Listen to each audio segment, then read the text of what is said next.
Okay, so hello everyone, welcoming you to Shorab Sir's classes. So today we are looking at the IIFT 2019 MSc Economics entrance exam paper, and we are looking at question number 20.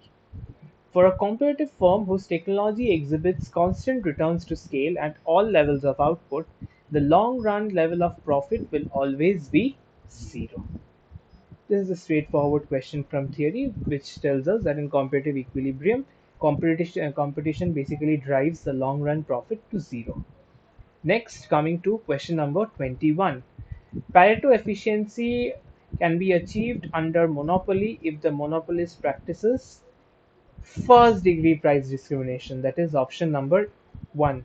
Because if you remember, what is basically the first degree price discrimination? It is, if you look at the demand curve in the market, then the first degree price discrimination basically tells you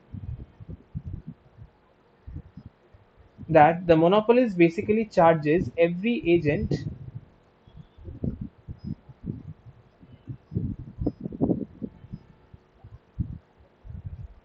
his reservation price, which is basically the maximum price that this agent is willing to pay.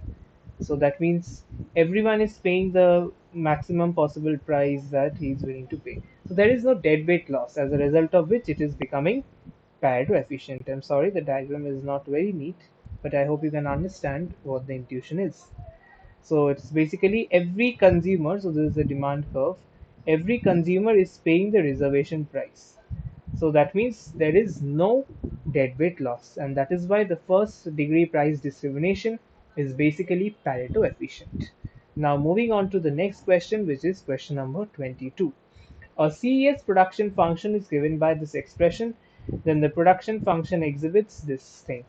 So let me just write it down once more. A into delta k to the power minus rho plus 1 minus delta L to the power minus rho to the power minus 1 upon rho.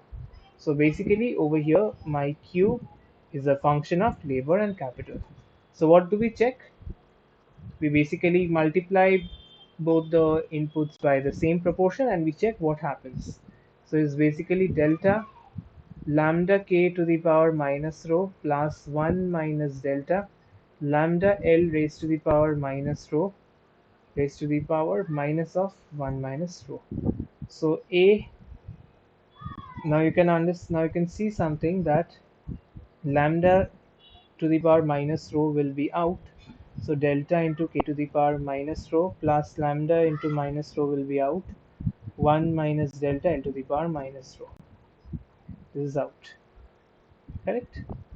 So again lambda 1 minus rho will be out minus 1 rho, and what you have is the exact same thing. Delta into k to the power minus rho 1 minus delta L to the power minus rho raised to the power minus 1 by rho. So this is lambda times A into the expression k to the power minus rho plus 1 minus delta L to the power minus rho whole raised to the power minus 1 by rho. I hope now you can see what it is. So this part is essentially the earlier Q. So this is basically lambda times Q. So it's basically a CRS. So it's homogeneous of degree 1. That is option number. That's the answer to this question number 22. Thank you.